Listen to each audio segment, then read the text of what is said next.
अस्सलामुअलैकुम वरहमतुल्लाह। So guys, आज की इस वीडियो में बात करने वाले हैं कि हाँ, मुझे पता चला है ये पुरानी वीडियो है। चलो भाई।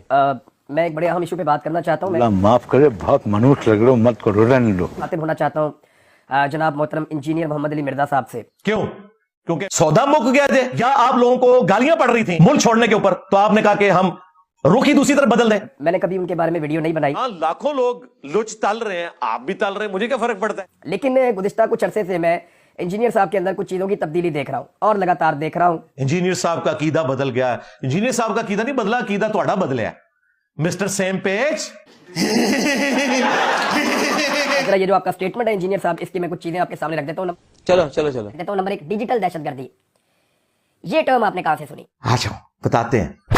पीआर का एक इलामिया जारी हुआ और उन्होंने पहली दफा डिजिटल दहशतगर्दी का वर्ड यूज किया, विच इज वेरी आईएसआईएस के लिए मेरे ख्याल से ब्रिटेन उसको यूज करता था। अब उसमें ज़ाहिर है उनका तो आई थिंक पीटीआई और जरा पॉलिटिकल साइड था, बट अगर आप रिलीजियस साइड पर भी देखें, आई फील लाइक कि वहाँ ऐसे बच्चे पैदा कर रहे हैं जो बहुत ही सख्त मिजाज होते जा रहे हैं। वो डिजिटल दहशतगर्दी की तरफ आए, वो पीटीआई के जो ट्रोल्स जो कुछ कर रहे हैं, मैं उस चीज को वाकई दहशतगर्दी मैं भी समझता हूं। दहशतगर्दी क्या है? क्या समझते हैं कि टीटीपी जो असला उठा के 8-10 बंदों को कत्ल कर दे, ये पाकिस्तानी नेशन का कत्ल है? या एक जमात मुनज़्ज़म तरीके से पूरे इदारे को इतना रगड़ा लगाए उस फौज के खिलाफ जिसके ये बगल बचे रहे हैं? मुझे उस फौज के साथ कभी कोई हमदर्दी नहीं रही है पॉलिटिक्स के पॉइंट ऑफ व्यू से। मैं समझता हूं कि पाकिस्तान की तबाही की वजह यह है जो इन्होंने सियासत में लुच तलाया। मैं उस वक्त से कह रहा हूं जब ये गोद में बैठे हुए थे। मुझे कोई ये नहीं सिखा सकता कि मैं एंटी एस्टैब्लिशमेंट हूं, मैं हमेशा से हूं। लेकिन ये जो कुछ फौज के साथ कर रहे हैं, ये नजरियाती कत्ल कर रहे हैं पाकिस्तान का। टीटीपी वाले 1000 बंदे मार देंगे, लेकिन अगर मेरे हजारों बच्चे फौज के एज ए इदारा खिलाफ हो जाते हैं, ये मेरा नजरियाती कत्ल है और मैं इसे दहशतगर्दी समझता हूं। इन्होंने तो अभी ये ट्वीट किया ना, मैं इससे पहले समझता हूं कि नजरियाती दहशतगर्दी है अगर पाकिस्तान की फौज के हवाले से एज ए इदारा ये काम किया जाए, और ये एज ए इदारा हो रहा है। मैं उस वक्त भी कह रहे थे कि ये गलत हो रहा है। मैंने हकीकत टीवी को उस वक्त इंटरव्यू दिया था कि जो कुछ कर रही है ना इस वक्त एस्टैब्लिशमेंट, कल को आप भी विक्टिम बन सकते हैं। पॉलिटिक्स से इनका लुच फ्राई करना खत्म करवाएं। मैं उसको भी करता था, आज तो मैं हक जानब हूं। मेरे अलावा कोई इनमें से ये दावा नहीं कर सकता कि हम बड़े नजरियाती हो गए। नजरियाती तो हम है शुरू से। मैं तो 2014 के धरनों के भी खिलाफ था, हालांकि 2013 में मैंने पीडीए को वोट डाली थी। फिर आपने टीटीपी से ज्यादा पाकिस्तान तहरीक इंसाफ को कसूरवार करार दे दिया। सुने सी कोई क्लिप कटिया सी किसी ने। अगर पाकिस्तान की फौज के हवाले से एज ए इदारा ये काम किया जाए, समझ आई? ये फर्क देखा आपने? ये लोग फौज के खिलाफ तो नहीं है। अभी बता दे भाई। हमारे लाइव सेशन में मेरे स्टूडेंट्स आके कह रहे हैं कि जी वालिद साहब ने जो है वो करवाया था कैडेट कॉलेज में, मेरे अपने बच्चे का क्लास फेलो है, कैडेट कॉलेज छोड़ के आ गया। फौज को तो हम अपना पेट काट के पालते हैं जी। मामला फौज का नहीं है, मामला यह है कि मिलिट्री एस्टेब्लिशमेंट, ये ऊपर बैठे हुए चंद लोग होते हैं। सरकार तो यही तो बात मैं भी कर रहा हूं। इख्तलाफ रखना एस्टेब्लिशमेंट से रखो, उन बड़ों से रखो जो सियासत में लुच तलते हैं। जो बेचारे शहादतें दे रहे हैं ना, उनके बारे में ये बात ना करो। एक और आपने कैरेक्टर असैसिनेशन की, आपको जेब नहीं देती। ये बड़ा डंग मारा है इमरान रियाज ने अपनी बेवकूफी में। कहते हैं जी इंजीनियर साहब खान साहब के करैक्टर के ऊपर हमला कर रहे हैं। उस पॉडकास्ट में कह रहे हैं ना तो इसका माजी पता और ना पता मुस्तकबिल। तो इंजीनियर साहब अल्लाह का और उसका अपना मामला है, उसने कब कहा मैं पारसा हूं। लेकिन आप इमरान खान की करैक्टर असैसिनेशन कर रहे हैं, क्या आपने उसके दिल में झांक कर देखा है कि वो अल्लाह के कितने करीब है? हो सकता है अल्लाह रब्बुल इज्जत उसको आपसे ज्यादा पसंद करता हो सकता है अल्लाह के नजदीक उसके दर्जात आपसे ज्यादा बुलंद हो। अब ये जो भी सुनता है वो कहता है वाकई यार इंजीनियर साहब ने तो जातियात के ऊपर हमला किया है। अल्लाह के बंदो, मैं तो अपने मुखालफीन की भी जातियात पे हमला नहीं करता, हालांकि मेरे कई मुखालफीन ऐसे हैं जिनकी जाती बातें मुझे पता है। बेशर्मो उसको सुनते। मैंने पॉलिटिकल किरदार की बात की थी कि इनके बाजी का नहीं पता, पहले तो एस्टैब्लिशमेंट की गोद में थे। अब ये नहीं कह रहे मैं पावर से आऊंगा, ये कहते हैं कि मुझे बिठाओ, इनको हटाओ और खत लिख लें आर्मी चीफ को। ये तो बाद में खत लिखे, तो मुझे नहीं पता इनका मुस्तकबिल क्या होगा कि ये यू टर्न बहुत लेते हैं। इसको इमरान रियाज ने कहा कि मैं खान साहब के जाती किरदार पे बात कर रहा हूं। कितनी बड़ी ये 2 नंबरी है। लेकिन मैं तुम्हें बेनिफिट ऑफ डाउट देता हूं, आजकल वैसे ही तुम पे मुश्किल वक्त है कि ठीक है शैतान कहते चढ़ के तुमने ये बात की, लेकिन अब पूरी वीडियो के बाद माफी मांगो। लेकिन मुझे हैरत इस बात पे होती है कि नवाज शरीफ और पीपल पार्टी, इन्होंने 1 दर्जन मरतबा कौम को इस ट्रक की बत्ती के पीछे लगाया। आप इन पे यकीन करने को तैयार है? क्या बोला तूने? आप इन पे यकीन करने को तैयार है? नहीं। ताने छोड़ दें, सब एक कुछ हो। हाँ, एक कुत्ता रोस्ट है, दूसरा बिल्ली रोस्ट है 2 ही ग्राम।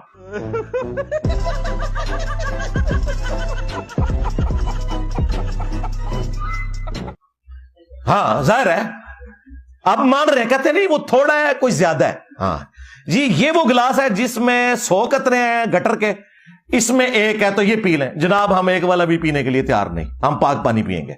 फिर आप माफी का मुतालबा कर रहे हैं इमरान खान से। यार आप उन जर्नैलों को क्यों नहीं कहते जिन्होंने 4 दफा इस मुल्क में मार्शल लॉ लगाया? रुको जरा, सबर करो। अच्छा। उन्होंने कहा जी आपने इमरान खान से माफी का मुतालबा किया, बाकियों से क्यों नहीं किया? झूठ। में पहले नंबर पे फौज का काम है कि वो अपनी परसेप्शन को दुरुस्त करे और अपने पुराने गुनाहों से माफी मांगे पब्लिकली। फौज को भी मानना होगा कि ज़ियाउल हक भी गलत करता रहा, मुशर्रफ भी गलत करता रहा, बाजवा साहब भी गलत करते रहे, फैज हमीद भी गलत करता रहा, और हमसे भी इस मामले में ज्यादती होगी। जब तक हम अपनी गलतियां नहीं मानेंगे हम आगे जा नहीं सकते। आगे स्वाद। ये अपने आप को कहते हैं जर्नलिस्ट, और हमें ये कहते हैं कि आप सियासत पे बात ना किया करें, आपको नहीं पता। और अपनी जर्नलिज्म का हाल है कि इन्हें ये नहीं पता कि वीडियो आपकी है या पुरानी है। यही नहीं, अभी और सुनिए। उसी टीसीएम की पॉडकास्ट में मैंने तो आर्मी चीफ को, चीफ जस्टिस को, नवाज शरीफ को, इमरान खान को मेंशन करके कहा है कि तुम सब काबे की छत पर खड़े हो और कौम से माफी मांगो अपने पुराने गुनाहों के ऊपर। इसके लिए भाई फिर काबे की छत पे खड़ा होना पड़ेगा इमरान खान को भी, नवाज शरीफ को भी, और चीफ जस्टिस को भी, और आर्मी चीफ को भी, और पब्लिकली अपने गुनाहों की माफी मांगनी होगी कि किसने कहां क्या क्या गलत किया, और गारंटी देनी होगी कि अब हम ऐसा नहीं करेंगे। फिर कोई आगे मामला चल सकता है। अदरवाइज तो मुझे तो नजर आ रहा है कि मामलात कोई ज्यादा बेहतरी की तरफ इतनी आसानी से नहीं आएंगे। आप उन्हें क्यों नहीं कहते माफी मांगे जिन्होंने 26 नवंबर को इंसानों का कत्लेआम किया लाइटें बंद करके? रुक, तेरे को बता देती। दुरुस्त है, एक कंटेनर पे एक पीटीआई का सपोर्टर नमाज पढ़ रहा था और किसी रियासती इदारे के बंदे ने उसे धक्का दिया। बिल्कुल जुल्म है। उसने सीधा साधा अपने आप को जहन्नम में पहुंचाने का सबब किया। अगर वहां पे कोई हिंदू भी इबादत कर रहा होता ना, तो उसकी इबादत में भी खलल डाल के इस तरीके से जुल्म करके किसी को 30 फुट की बुलंदी से जमीन के ऊपर फेंक देना, वो जानवर नहीं था, वो इंसान था। तो मैं तो बिल्कुल इसकी मदद। आगे स्वाद। इद्दत वाला केस, ठीक है जी, यानी पाकिस्तान की नहीं दुनिया की तारीख के घटिया तरीन केसेस में से एक केस बनाया गया, उसके ऊपर आप नहीं बोले। क्या? उसके ऊपर आप नहीं बोले। फिर झूठ पे मार रहे हैं। कैटेगोरिकली इस पे मैं अपनी वर्डिक्ट तो यही दूंगा कि ये कानूनन भी फैसला गलत है और शरई एतबार से भी फैसला गलत है। ये तो एक वर्डिक्ट होगी। अब इसके ऊपर मैं डिस्कशन करूंगा इंशाल्लाह, इसको साबित करने के लिए कि ये बात मैंने क्यों कही। जबरी गुमशुदगियां हो रही है। मैं खुद जबरी तौर पे लापता रहा, मुझे आईएसआई उठा कर ले गई थी। इन पे आप क्यों नहीं आवाज उठाते? उनको बोले ना कि वो माफी मांगे।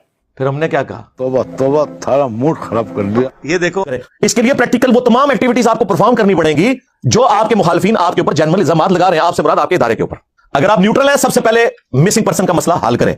जिन्होंने आपसे इख्तिलाफ राय किया, आपने उन्हें जेलों में डलवाया, आपसे मुराद आपके इदारे ने उन्हें गायब करवाया, उन सब लोगों को सिर्फ छोड़ना नहीं है, माफी मांगनी है उनसे। उन सब लोगों को सिर्फ छोड़ना नहीं है, माफी मांगनी है उनसे। म्यूजिक।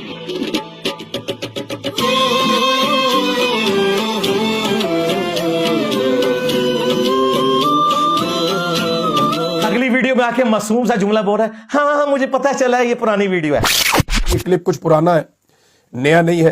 तो तेरा प्रोग्राम तो बढ़ गया। तूने तो 26 नवंबर के ऊपर लगाया था कि उसके बाद लॉन्च हुआ है ये, और ये 26 नवंबर से 4 महीने पहले की वीडियो है। तेरा प्रोग्राम बढ़ गया। माफी मांग मुझसे, झूठ बोला तूने। दूसरा, उन्होंने कहा कि इद्दत वाले मामले में उन्होंने कोई बात की है। हाँ पता चला इद्दत केस के। इद्दत केस नहीं, 9 मई पे बोला, मिसिंग पर्सन पे बोला, जो तूने मिसिंग करवाए थे फैज हमीद के साथ मिलके, और आलाकार उस वक्त बना हुआ था, उस पर भी बोला। कातलाना हमले के ऊपर मेरी वीडियो आई, 8 फरवरी के इलेक्शंस के ऊपर आई, और जिन मौलवियों के तुम यूं जाके हाथ चूमते हो ना, तारिक जमील के और बाकियों के, उन्होंने तो एक जुमला भी नहीं बोला। तारिक जमील के खिलाफ भी कोई क्लिप बनाना, इमरान रियाज। हाय इंजीनियर साहब कितने सुटी जे, और कहते हैं हम जर्नलिस्ट हैं, इन्वेस्टिगेशन करते हैं। तुम्हारी इन्वेस्टिगेशन तो बढ़ गई। मेरे ऊपर चूंकि झूठा इल्जाम लगाया था और इन्होंने मुझे मौका फराहम किया, मुझे फुल टास्क दी, और आपको पता है हमें फुल टास्क मिले तो हम बाउंड्री से बाहर फेंकते हैं। अब बाउंड्री से नहीं, अब तो प्लेनेट अर्थ से बाहर जाती है। हाँ, लबदे रहो तुसी, ठीक है ना। तो मैंने इसलिए इनकी तबीयत साफ की है, और मैं आखिर में अपना चैलेंज दोबारा से रिपीट कर रहा हूं। नसियो ना। हाँ, नसियो ना। इंजीनियर साहब लाइव आ जाएं, स्काइप पे, जूम पे हमसे बात कर लें इस टॉपिक के ऊपर। बिल्कुल जी कबूल है, वो चलेगा लाइव। हाँ, कोई कटिंग नहीं होगी। खत्म, बाय बाय, टाटा, गुड बाय, गया।